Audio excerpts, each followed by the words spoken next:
So we are going to talk about equations of motion under constant acceleration. And for this, we want to envision a scenario in which we have a ball, say, and it had some initial velocity, let's call that v at time t equals 0. And this ball is under a constant acceleration, say in this direction. And after some time, it acquires a new position, say here, and now it's moving with another velocity. We can call this v t equals time t, and it sees the same acceleration a. So we want to ask ourselves questions like, how is the velocity related to time? How is even the displacement related to time? So one could also ask the question, if you had a coordinate system, let's say it's this, and you had an initial position vector which went like this. This is s of t equals 0, and at time t, this position vector is now here, which would now be called s of t equals t. And so we want to ask ourselves questions like, how is s of t related to time, and what is v of t, how these are related as a function of time. So this is a scenario that's quite common when we, for example, throw a ball between two football players.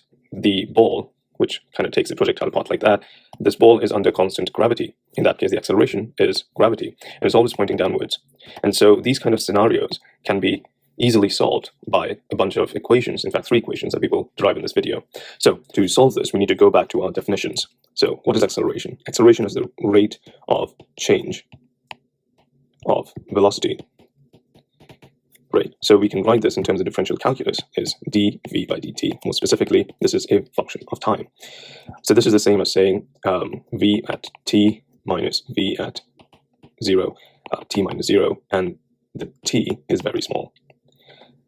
So can we use this to get a better equation for v of t? Well, yes. If a is a constant, which is given as this by definition, then we can integrate this equation. We can say a times dt equals dv of t, and we can evaluate this integral from 2 time instances, t equals 0 to t equals t. And this similarly would be the velocity at time t equals 0 to the velocity at time equals t. So from this point to this point. We can solve this, and we find that a comes out of the integral, and this simply becomes a times t.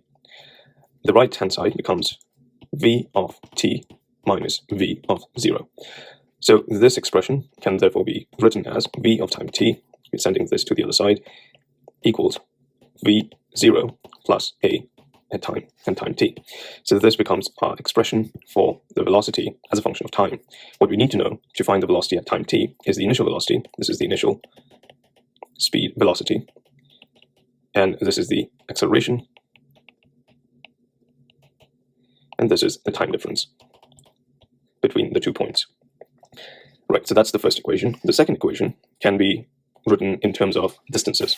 Just as acceleration was the rate of change of velocity, velocity itself is the rate of change of displacement. So by definition, we can write this is the rate of change of displacement. And displacement is nothing but s of t. So we can write this more formally as d by dt of s of t. This is v of t. We do the same thing. We integrate this, so we get v of t dt integral, and this is ds of t.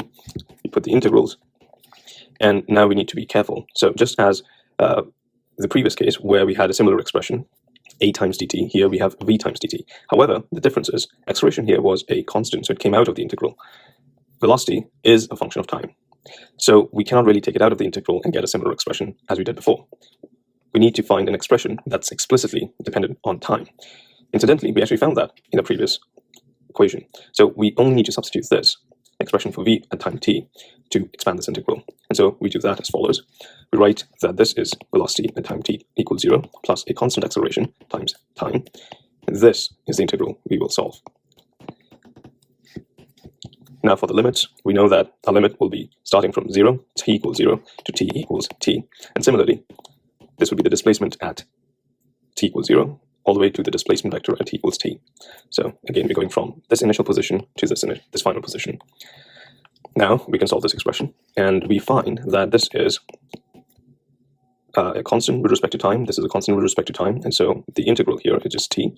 Now, integral of t dt is t squared by 2, and that of dt was just t. This is what we're using here, and here we will be expressing this in terms of t squared by 2.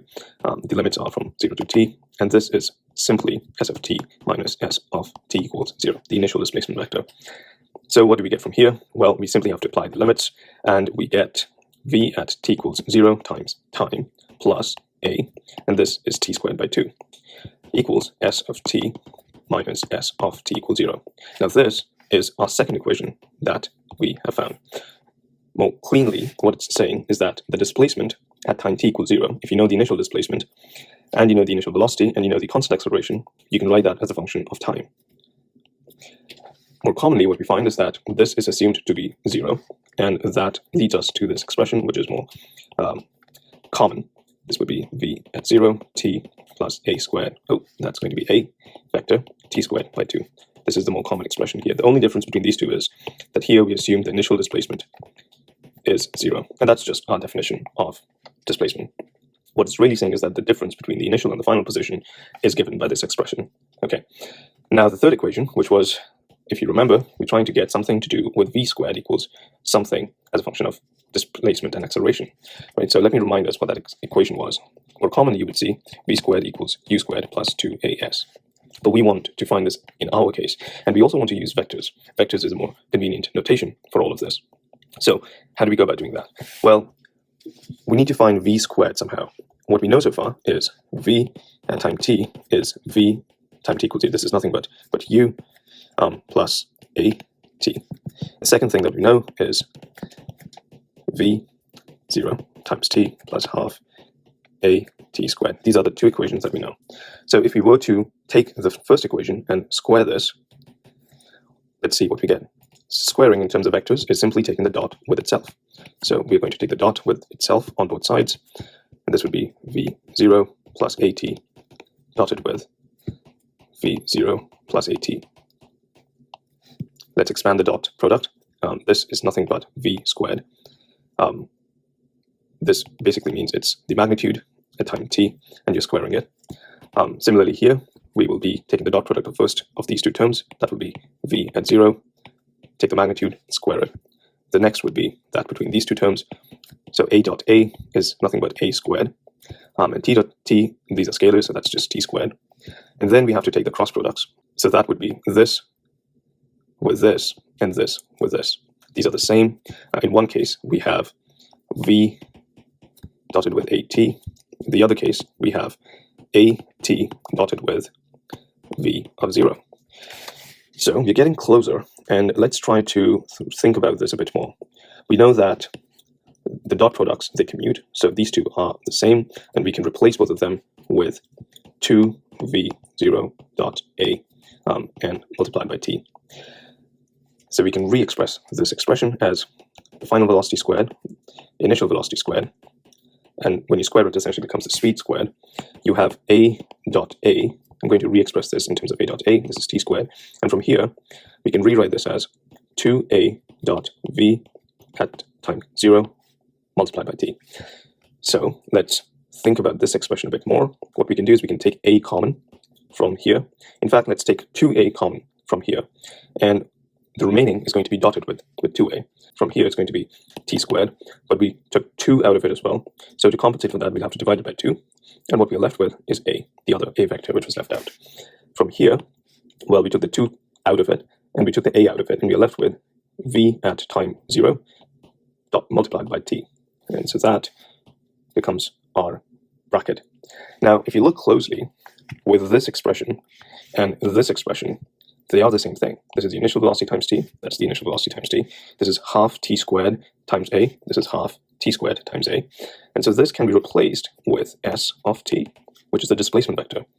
So let's rewrite this one more time.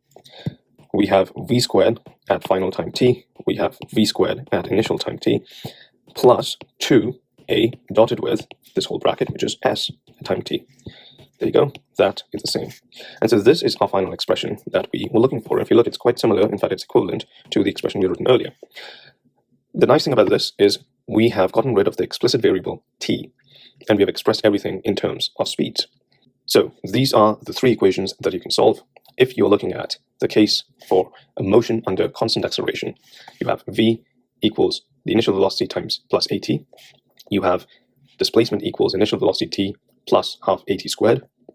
And you have final velocity squared equals initial velocity squared plus 2 times the dot product of acceleration and the displacement vector. There you go.